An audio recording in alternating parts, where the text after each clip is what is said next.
Hello and welcome to learning chemistry with S K Verma. RPSC first grade chemistry PYQ series thermodynamics part 10 में हम लोग आ गए हैं और इसमें आज हम लोग पीवाईक्यू डिस्कस करने वाले हैं। आपके पीजी लेवल के जो सिलेबस में एक टॉपिक है वो है आपका जूल थॉमसन इफेक्ट। इसके पीवाईक्यूज और कुछ थ्योरेटिकल बैकग्राउंड हम लोग देखने वाले हैं। सबसे पहले जूल थॉमसन इफेक्ट की डेफिनेशन ले लेते हैं और उससे पहले ये समझ लेते हैं कि जूल थॉमसन इफेक्ट को जूल केल्विन इफेक्ट भी बोलते हैं। ठीक है, अब इसकी डेफिनेशन मैं आपको समझा देता हूँ। सबसे पहले तो इसमें गैस के हम लोग थर्मोडायनेमिक्स में दो ऑपरेशन करते हैं, कंप्रेशन और एक्सपेंशन। ठीक है, तो यहाँ हम गैस का एक्सपेंशन करने वाले हैं, प्रसार जिसको बोलते हैं वो करने वाले हैं हाई प्रेशर के एरिया से लो प्रेशर तक। ठीक है, हाई प्रेशर के एरिया से लो प्रेशर या वैक्यूम की तरफ उसका एक्सपेंशन करने वाले हैं थ्रू पोरस प्लग। ठीक है, और जब ये करते हैं तो उस गैस की क्या हो जाती है, कूलिंग हो जाती है, उसका टेम्परेचर गिर जाता है, डाउन हो जाता है, वो ठंडी हो जाती है। जैसे साइकिल में से हवा निकलती है तो हमें, साइकिल के टायर में से हवा निकलती है तो हमें वो ठंडी लगती है ना, वैसे ही वो भी जूल थॉमसन इफेक्ट है। तो वो जो गैस होती है वो उसकी कूलिंग हो जाती है, इसे ही हम जूल थॉमसन इफेक्ट बोलते हैं। डेफिनेशन के जो एलिमेंट्स हैं वो आपके सामने है, एक बार वापस बता देता हूं। गैस का एक्सपेंशन कराते हैं हम लोग, प्रसार कराते हैं हाई प्रेशर के एरिया से लो प्रेशर या फिर वैक्यूम की तरफ थ्रू पोरस प्लग, यानी कि पोरस प्लग से होते हुए। ये देखो, ये हाई प्रेशर का एरिया है, यहाँ गैस है, इसको पोरस प्लग में से हम पास कराते हैं किधर, इधर लो प्रेशर है काफी, उधर पास कराते हैं। ठीक है ना। तो इसमें टेम्परेचर है वो, ये थर्मामीटर बता देगा, T2 टेम्परेचर T1 से काफी कम हो गया, यानी कि गैस की कूलिंग हो गई। ठीक है, तो ये जो गैस की कूलिंग हुई है, इस पूरी परिघटना को हम लोग बोलते हैं जूल थॉमसन इफेक्ट। ओके, तो ये जूल थॉमसन इफेक्ट था। अब किसी ने पूछ लिया कि भाई जूल थॉमसन इफेक्ट में गैस ठंडी क्यों होती है, गर्म क्यों नहीं होती। ठीक है, तो इसमें इसका रीजन ये रहा, रीजन फॉर कूलिंग। तो रीजन फॉर कूलिंग क्या है, गैस इसलिए ठंडी हो जाती है, उसकी कूलिंग इसलिए हो जाती है क्योंकि उसकी काइनेटिक एनर्जी में डिक्रीज हो जाती है, यानी कि उसके गैस के मॉलिक्यूल्स की काइनेटिक एनर्जी कम हो जाती है, डिक्रीज हो जाती है। अब फिर किसी ने पूछ लिया सर काइनेटिक एनर्जी क्यों कम हो जाती है, तो उसका ये रीजन है कि गैस को जब भी आप एक छोटे से होल में से पास कराओगे हाई प्रेशर के एरिया से लो प्रेशर की तरफ, ठीक है, तो उसके मॉलिक्यूल्स का एक्सपेंशन होता है। ये देखो, ठीक है, एक्सपेंशन होने में क्या होता है, उनके मॉलिक्यूल्स के बीच में वंडरवॉल अट्रैक्शन फोर्सेस होते हैं, है ना। तो एक्सपेंशन तभी होगा जब ये वंडरवॉल अट्रैक्शन फोर्सेस को हम लोग ओवरकम करें, यानी कि इसको हम लोग दूर करें। तो वंडरवॉल अट्रैक्शन फोर्सेस को दूर कम करने के लिए, ओवरकम करने के लिए एनर्जी चाहिए, एनर्जी खर्च होती है। तो वो एनर्जी उसकी काइनेटिक एनर्जी है, कुछ उसमें से खर्च हो जाती है, इसलिए काइनेटिक एनर्जी कम हो जाती है। काइनेटिक एनर्जी कम होते ही मॉलिक्यूल का टेम्परेचर भी या गैस का टेम्परेचर भी क्या हो जाता है, कम हो जाता है। इसलिए जब भी जूल थॉमसन इफेक्ट में, ठीक है, गैस के मॉलिक्यूल्स की काइनेटिक एनर्जी कम हो जाने की वजह से उसका गैस के मॉलिक्यूल्स का टेम्परेचर, यानी कि गैस का टेम्परेचर डिक्रीज हो जाता है। ठीक है, इतनी बात समझ में आई आपको। अब मेरी तरफ से आपको मिलने वाले हैं तीन इंपॉर्टेंट पॉइंट्स, जो तीन इंपॉर्टेंट क्वेश्चन है, कौन कौन से हैं देख लो जरा। सबसे पहले तो delta P directly proportional to delta T, यानी कि जितना प्रेशर में डिफरेंस होगा ना दोनों तरफ, हमने बात की ना अभी, हाई प्रेशर से लो प्रेशर में जा रहा है गैस, ठीक है, एक्सपेंशन हो रहा है, तो जितना ज्यादा प्रेशर का डिफरेंस होगा दोनों साइड, टेम्परेचर का भी उतना ही ज्यादा डिफरेंस होगा, यानी कि जितना ज्यादा प्रेशर का डिफरेंस होगा कूलिंग उतनी ही ज्यादा क्रिएट होगी। ठीक है, डेल्टा टी उतना ही ज्यादा होगा। अगला है प्रोसेस इज एडियाबेटिक। यस, ये बड़ा इंपॉर्टेंट है, ये जो प्रोसेस है पूरा जूल थॉमसन इफेक्ट का, ये एडियाबेटिक है। एडियाबेटिक का मतलब ये हुआ कि हीट न तो हीट ट्रांसफर होता है वो जीरो होता है ना, यानी कि न हीट बाहर जाती है न हीट अंदर जाती है। जब हीट ट्रांसफर जीरो हो गया, इसका मतलब वर्क डन बाय सिस्टम वो किसके इक्वल हो गया, इंटरनल एनर्जी के इक्वल हो गया, वर्क आपका इंटरनल एनर्जी के इक्वल हो गया। अब यहां भी समझ सकते हैं कि कूलिंग क्यों होती है। देखो, यहाँ पर गैस का एक्सपेंशन हो रहा है, ठीक है, इसका मतलब सिस्टम का गैस का एक्सपेंशन हो रहा है, इसका मतलब work done by the system हो रहा है यहाँ पर, मतलब गैस काम कर रही है सराउंडिंग पे, सराउंडिंग को कंप्रेस कर रही है गैस और खुद फैल रही है। ठीक है, तो गैस का एक्सपेंशन हो रहा है, इसका मतलब ये हुआ कि गैस खुद काम कर रही है, सिस्टम काम कर रहा है। तो वर्क डन बाय सिस्टम जब भी होता है तब वो हमेशा वर्क डन निगेटिव होता है ना। तो यहाँ पर सिस्टम खुद काम कर रहा है, इसका मतलब सिस्टम की एनर्जी खर्च होगी, सिस्टम की एनर्जी खर्च होगी, इसका मतलब उसका टेम्परेचर डाउन होगा। तो इसीलिए जूल थॉमसन इफेक्ट में टेम्परेचर डाउन होता है, बहुत सिंपल है। ठीक है, अगला इंपॉर्टेंट और very very very important point है, वो है जूल थॉमसन जो एक्सपेरिमेंट है वो किस पर प्रोसीड होता है, कांस्टेंट एंथैल्पी, यानी कि जूल थॉमसन एक्सपेरिमेंट के दौरान एंथैल्पी कांस्टेंट रहती है, बहुत ज्यादा इंपॉर्टेंट है। डेल्टा एच की वैल्यू 0 होती है जूल थॉमसन इफेक्ट में, सुन लो। और ऐसे प्रोसेस जिनमें एंथैल्पी कांस्टेंट होती है उनको बोलते हैं आइसेंथैल्पिक प्रोसेस। समझ लो, जूल थॉमसन जो एक्सपेरिमेंट है, इफेक्ट है, वो क्या है, आइसेंथैल्पिक, यानी कि एंथैल्पी क्या है, constant, delta H is equal to 0। ये तो था जूल थॉमसन इफेक्ट से रिलेटेड कुछ इंपॉर्टेंट पॉइंट्स। अब जूल थॉमसन कोफिशिएंट की बात कर लेते हैं, ठीक है। तो वो क्या है, बेसिकली देखो आपका ये इसका फॉर्मूला है, इसका फॉर्मूला बता रहा है कि कांस्टेंट एंथैल्पी पर टेम्परेचर में प्रेशर के साथ टेम्परेचर का जो वेरिएशन है ना, उसकी रेट ही क्या है, जूल थॉमसन कोफिशिएंट है। आपको समझ में नहीं आया, यहां देख लो, rate of change of temperature, यानी कि टेम्परेचर में चेंज की रेट किसके साथ, with pressure at constant enthalpy, उसको हम बोलते हैं जूल थॉमसन कोफिशिएंट। इसका मतलब Joule Thomson coefficient is rate of change of temperature with pressure at constant enthalpy, ठीक है। तो उसका ये आपके सामने फॉर्मूला यहां पर मैंने रखा हुआ है, delta T divided by delta P at constant enthalpy, ठीक है। इसको और बोल सकते हैं number of degrees of temperature changes per atmosphere, atmosphere drop in pressure, यानी कि प्रेशर में एक एटमोस्फियर का जब ड्रॉप होता है ना, वो कम होता है, तो उसमें कितने डिग्री सेंटीग्रेड टेम्परेचर डाउन होता है, वो जो जितने डिग्री होता है वो आपका क्या होता है, जूल थॉमसन कोफिशिएंट होता है ना। यानी कि आप प्रेशर 1 कर दोगे तो ऊपर जितना भी टेम्परेचर आएगा वो जेटी के इक्वल हो जाएगा। बात आपको समझ में आ रही है कि नहीं आ रही है, मेरे ख्याल से आ रही होगी, ठीक है। यानी कि इन्होंने एक एटमोस्फियर बता दिया, यानी कि जो P2 divided by minus P1 है वो 1 हो गया, वो 1 हो गया, तो delta P is equal to क्या हो गया, 1 हो गया। इसका मतलब आपका जो म्यू जेटी है, म्यू जेटी किसको बोलते हैं, जूल थॉमसन कोफिशिएंट को बोलते हैं, सुन लो, ठीक है। वो किसके इक्वल हो गया, आपका डेल्टा टी के इक्वल हो गया। बात आपको समझ में आई कि नहीं आई, आ गई होगी, दोबारा देख लेना रिवाइंड करके, ठीक है। अब यहाँ पर इंपॉर्टेंट कंडीशन है, ये जो जूल थॉमसन कोफिशिएंट है उसके साइन क्या होंगे, कब कूलिंग होगी, कब हीटिंग होगी, है ना, वो उसको देख लेते हैं। जूल थॉमसन कोफिशिएंट यानी कि म्यू जेटी, इसका साइन जब पॉजिटिव होगा तो कूलिंग होगी, कूलिंग इफेक्ट ऑन एक्सपेंजन। एक्सपेंजन तो हम करा रहे हैं, कंप्रेशन नहीं करा रहे गैस का, एक्सपेंजन करा रहे हैं, प्रसार करा रहे हैं उसका, ठीक है। म्यू जेटी निगेटिव होगा जब उसकी वैल्यू, तो हीटिंग इफेक्ट होगा, यानी कि गैस गर्म हो जाएगी, सुन लो भाई, ठीक है। Mu JT is equal to जब 0 है, ठीक है, यानी कि जूल थॉमसन कोफिशिएंट 0 है, तो कोई जूल थॉमसन इफेक्ट नहीं होगा, कोई हीटिंग कोई कूलिंग नहीं होगी, गैस जैसी है वैसी ही रहेगी, उसका टेम्परेचर चेंज नहीं होगा, ठीक है। तो ये ध्यान रखना, पॉजिटिव में कूलिंग होती है और जूल थॉमसन इफेक्ट निगेटिव होता है, और सॉरी कोफिशिएंट, तो आपकी हीटिंग होती है। अब ये देखो एक सेंटेंस है भाई, most of gases have positive Joule Thomson coefficient, यानी कि जूल थॉमसन की जो कोफिशिएंट की जो वैल्यू होती है, म्यू जेटी की जो वैल्यू होती है वो पॉजिटिव होती है ज्यादातर गैसेस के लिए। इसका मतलब ज्यादातर गैसेस कूलिंग दिखाती है, कूलिंग दिखाती है। यदि रूम टेम्परेचर पे जूल थॉमसन इफेक्ट को एक्सपेरिमेंट करें ना, तो वहां पर कूलिंग आती है। ज्यादातर गैसेस जो हमारे एनवायरमेंटल में अवेलेबल है उनकी बात कर रहा हूँ। अब भाई ये देखो, आइडियल गैस, इसको तो सब जानते हो ना, गैस होती नहीं है और परेशान इतना कर रखा है, ठीक है। आइडियल गैस तो कोई गैस ही नहीं होती है ना, लेकिन हर जगह देखो आइडियल गैस, आइडियल गैस। तो ये जो आइडियल गैस है ना, इसके जूल थॉमसन, इसमें इसमें जूल थॉमसन इफेक्ट होता है कि नहीं होता, नहीं होता भाई। आइडियल गैस के लिए जूल थॉमसन कोफिशिएंट की वैल्यू क्या होती है, 0, यानी कि आइडियल गैसेज में जूल थॉमसन इफेक्ट नहीं होता है। क्यों नहीं होता, किसी ने पूछ लिया सर आइडियल गैस ने ऐसा क्या कर दिया, तो आइडियल गैसेज में नंबर 1 कॉन्सेप्ट है कि गैस के पार्टिकल के बीच में नो अट्रैक्शन, अट्रैक्शन होता ही नहीं है। और हमने देखा जूल थॉमसन इफेक्ट में टेम्परेचर किस लिए गिर रहा है, वंडरवॉल अट्रैक्शन फोर्स को दूर करने में जो एनर्जी खर्च हो रही है ना, एक्सपेंशन के दौरान, उसी की वजह से टेम्परेचर गिर रहा है। तो आइडियल गैसेस का तो कॉन्सेप्ट यही है कि इनमें अट्रैक्शन, गैस के मॉलिक्यूल्स के बीच में अट्रैक्शन फोर्स होता ही नहीं है। जब अट्रैक्शन फोर्स नहीं होता तो टेम्परेचर की कूलिंग कैसे होगी, ठीक है, और टेम्परेचर डाउन कैसे होगा, गैस की कूलिंग कैसे होगी, नहीं होगी। इसलिए आइडियल गैस में जूल थॉमसन कोफिशिएंट 0, और इन आइडियल गैसेस के केस में जूल थॉमसन इफेक्ट नहीं होता है, ठीक है।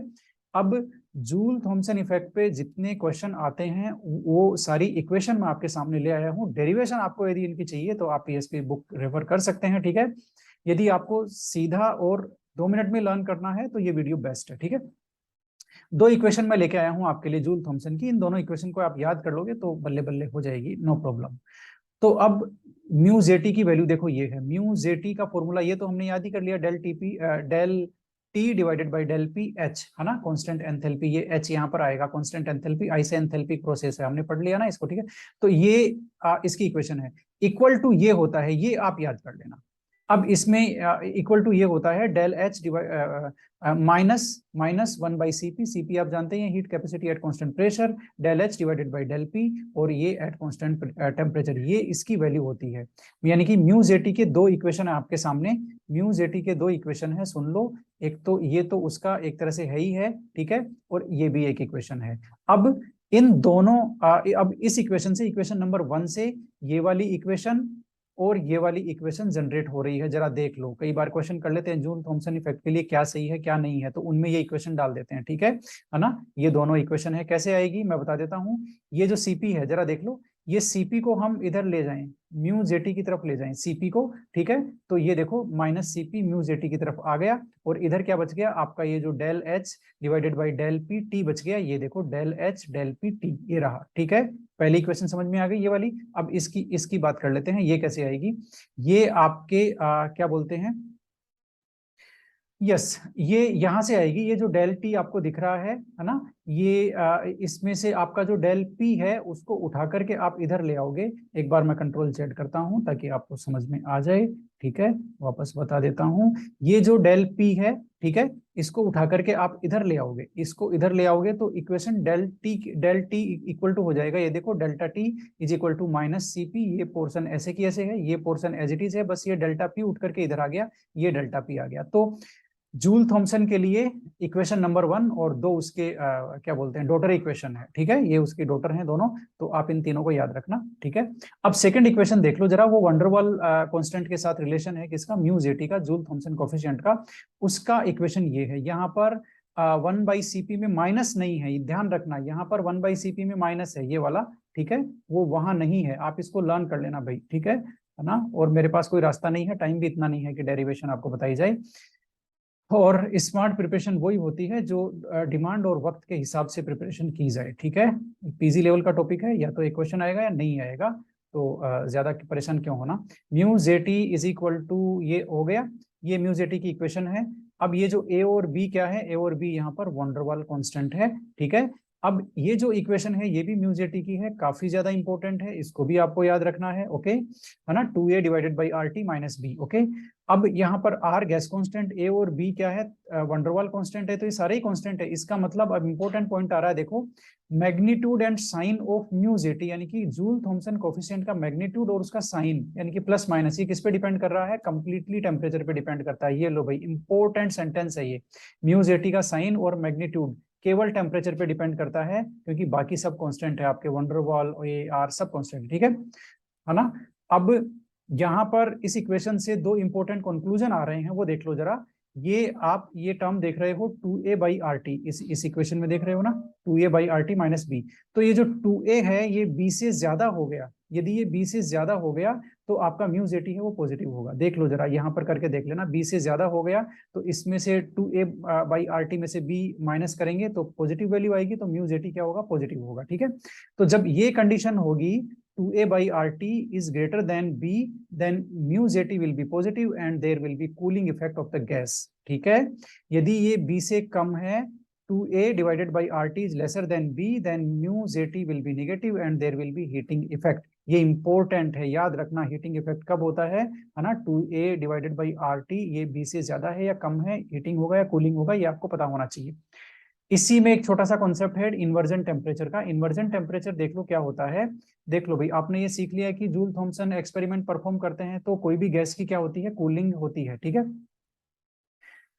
है ना, या हीटिंग भी हो सकती है। लेकिन हर गैस के लिए एक पर्टिकुलर टेम्परेचर है, उसके नीचे के टेम्परेचर पे यदि हम लोग जूल थॉमसन इफेक्ट एक्सपेरिमेंट है वो परफॉर्म करते हैं तो वहां पर कूलिंग इफेक्ट दिखती है हमें, यानी कि म्यू जेटी पॉजिटिव रहता है। कब, एक पर्टिकुलर टेम्परेचर से नीचे के टेम्परेचर पर, ठीक है। और उस गैस के लिए वो जो पर्टिकुलर टेम्परेचर है उससे ऊपर यदि हम लोग एक्सपेरिमेंट परफॉर्म करते हैं तो हमें हीटिंग इफेक्ट देखने को मिलेगा। सुन लो भाई, है ना, हर गैस के लिए वो टेम्परेचर फिक्स है।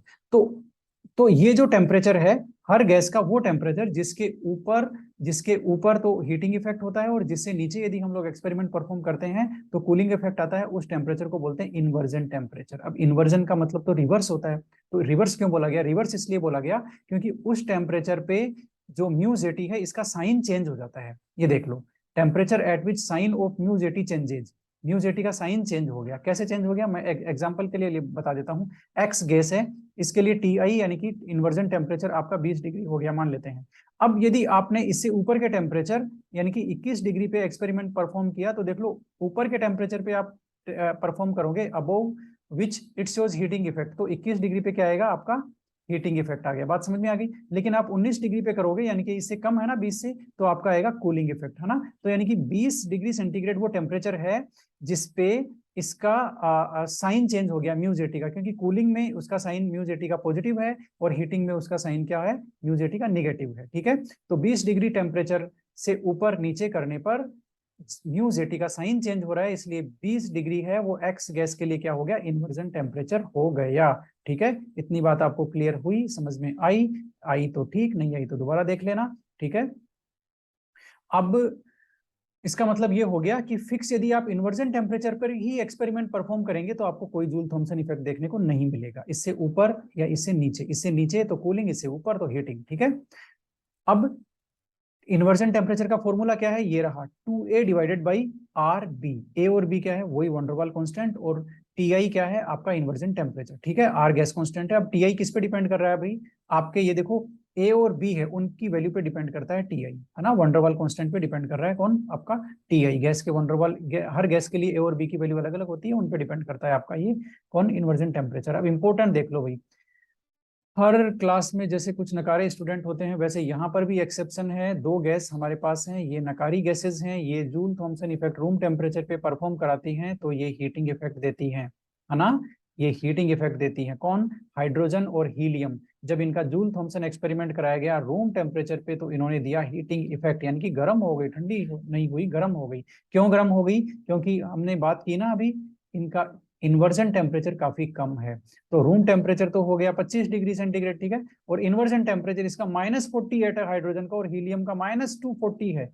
यानी कि अब रूम टेम्परेचर तो इस इन्वर्जन टेम्परेचर से ऊपर ही हो गया ना। तो जब इन्वर्जन टेम्परेचर से ऊपर हम जो जूल थॉमसन एक्सपेरिमेंट है वो परफॉर्म करेंगे तो हमें क्या मिलेगा? हमें तो भाई हीटिंग ही मिलेगी, ये हम बात कर चुके हैं, क्योंकि साइन आपका निगेटिव होगा यदि आप इन्वर्जन टेम्परेचर से ऊपर करोगे तो। बात आपको समझ में आई? यानी कि हाइड्रोजन आपकी कूलिंग कब दिखाएगी? जब आप -48 से कम टेम्परेचर यानी कि -49, -50 ये टेम्परेचर पे आप करोगे एक्सपेरिमेंट परफॉर्म, तब आपको मिलेगा cooling effect. Otherwise room temperature पे करोगे तो आपको मिलेगा हीटिंग इफेक्ट। ठीक है ना। आपको बात समझ में आ गया कि कूलिंग के लिए इन्वर्जन टेम्परेचर से कम टेम्परेचर होना चाहिए। ठीक है, लेकिन ज्यादातर गैसें देखो रूम टेम्परेचर पे कूलिंग दिखाती है। इसका रीजन आपको समझ में आ गया कि उनका इन्वर्जन टेम्परेचर रूम टेम्परेचर से ज्यादा है। ठीक है, अब इसके कुछ क्वेश्चंस देख लेते हैं फटाफट। फर्स्ट ग्रेड 2013 में इन्होंने कहा Joule Thomson effect ideal gas. अरे आइडियल गैस के लिए जूल थॉमसन इफेक्ट होता ही नहीं है, म्यू जेटी की वैल्यू 0 होती है। ठीक है, ओके, आगे चलते हैं। 2015 फर्स्ट ग्रेड में इन्होंने पूछा कौन सा गलत है जूल थॉमसन के लिए। तो देखो भाई ये बड़ा इंपॉर्टेंट है, क्योंकि यहाँ पर एक गलत है लेकिन 3 सही है, वो भी हमें सीखने चाहिए। सबसे पहला प्रोसेस एडियाबेटिक है, मैं आपको बता चुका हूँ ये प्रोसेस एडियाबेटिक है जूल थॉमसन वाला। दूसरा इज नॉट आइसेंथेल्पिक, नहीं भाई ये तो आइसेंथेल्पिक होता है, इसमें तो जो डेल्टा एच है वो उसकी वैल्यू 0 होती है, यानी कि कांस्टेंट रहती है एंथैल्पी, तो ये तो आइसेंथेल्पिक है, इन्होंने नोट लगा दिया। इसका मतलब ये यही नोट करेक्ट है, यही आंसर होना चाहिए। अब हम तीसरे को चौथे को और सीख लेते हैं। Lower temperature is observed on low pressure side. हाँ बात सही है, जिधर प्रेशर लो होगा उधर ही टेम्परेचर कम होगा, है ना, उधर ही टेम्परेचर डाउन होगा गैस का, कोई बात नहीं। The gas expands through a porous barrier, हाँ ये बात भी सही है, गैस का एक्सपेंशन होता है और वो भी पोरस बैरियर के थ्रू होता है। तो देखो भाई जूल थॉमसन के लिए ये एक्सीलेंट क्वेश्चन है, इन्होंने 4-5 जो प्रॉपर्टीज हैं जूल थॉमसन एक्सपेरिमेंट की वो आपको ऐसे ही याद करा दी। ठीक है, एडियाबेटिक होता है, आइसेंथेल्पिक होता है, लो टेम्परेचर लो प्रेशर जिधर होता है उधर लो टेम्परेचर क्रिएट होता है, गैस का एक्सपेंशन होता है और पोरस प्लग के थ्रू होता है, पोरस जो बैरियर है उसके थ्रू होता है। ठीक है, काफी अच्छा क्वेश्चन था, असिस्टेंट प्रोफेसर 2016 में ये आया है। इन्होंने कहा जूल थॉमसन का जो प्रसार है वो क्या है भाई? वो सम एंथैल्पी है, वो आपका आइसेंथेल्पिक है। बताओ, ऐसे ऐसे क्वेश्चन आ रहे हैं कॉलेज लेक्चर। अब ये देखो कॉलेज लेक्चर में जो आया है ना, इससे हार्ड तो आपका ये फर्स्ट ग्रेड वाला है ना। इन्होंने तो सीधा ही पूछ लिया वो क्या होता है। ACF 2011 very very dangerous question. Dangerous question क्यों? क्योंकि ये 90% लोगों का गलत होता है, इन्होंने बिल्कुल कंफ्यूज किया हुआ है इन चारों में। अब मैं आपको बता दूं, ये इक्वेशन मैं आपको बता चुका हूं, ये मैंने जो लिखा है ये उनमें है, ठीक है। ये इक्वेशन और ये इक्वेशन जूल थॉमसन की जो डेरिवेशन करते हैं उसमें ये अप्लाई करते हैं, तो यहाँ भी कोई दिक्कत नहीं है, ये सब सही है। ये वाली इसमें गलत है क्योंकि इन्होंने पूछा है नॉट करेक्ट, ठीक है। जूल थॉमसन के लिए नॉट करेक्ट इक्वेशन पूछा है, तो वो ये आपकी तीसरे नंबर की इक्वेशन हो गई, है ना। अब आप कहोगे सर ये गलत कैसे है, आपको क्या पता है गलत है बोल करके। तो ये गलत इसलिए है फ्रेंड्स क्योंकि हम चलते हैं इसकी इक्वेशन में, और इसकी इक्वेशन ये दो नंबर यही तो है। आप सीपी को देखो इधर लाओगे, सीपी को किधर लाओगे आप, सीपी को आप इधर लाओगे तो ये -1/CP हो जाएगा ना, और माइनस लग जाएगा, ठीक है। इधर म्यू जेटी बच गया। अब आप देख लो इधर आ गया, ये देखो सीपी इधर आ गया, 1/CP माइनस है del H del del T, यहाँ पे डेल टी आ गया जबकि यहाँ पे डेल पी है। बात को समझो, इसलिए ये इक्वेशन गलत है और यही नोट करेक्ट है, यही हमारा आंसर है। चाहो तो ऊपर मैच कर लेना जहां मैंने इक्वेशंस लिखाई है। जूल थॉमसन गुणांक को किससे प्रदर्शित करते हैं भाई, एंथैल्पी कांस्टेंट होती है, इसका मतलब या तो ये सही है या ये सही है। और अब आपका टीपीएच, मैंने तो देखो टीपीएच याद कर रखा है, आप चाहे कुछ भी याद करो, टीपीएच यानी कि डेल टी डेल पी और एच कांस्टेंट रहता है, ठीक है। तो ये हमारा जूल थॉमसन कोफिशिएंट का फॉर्मूला है, ये इंपॉर्टेंट है, आ सकता है, कोई दिक्कत नहीं है। और क्या है, अच्छा और तो कुछ नहीं है, तो bye bye thermodynamics, see you soon, ठीक है। अभी के लिए थर्मोडायनेमिक्स को बाय बाय, मिलते हैं अगली यूनिट के साथ। Thank you very much.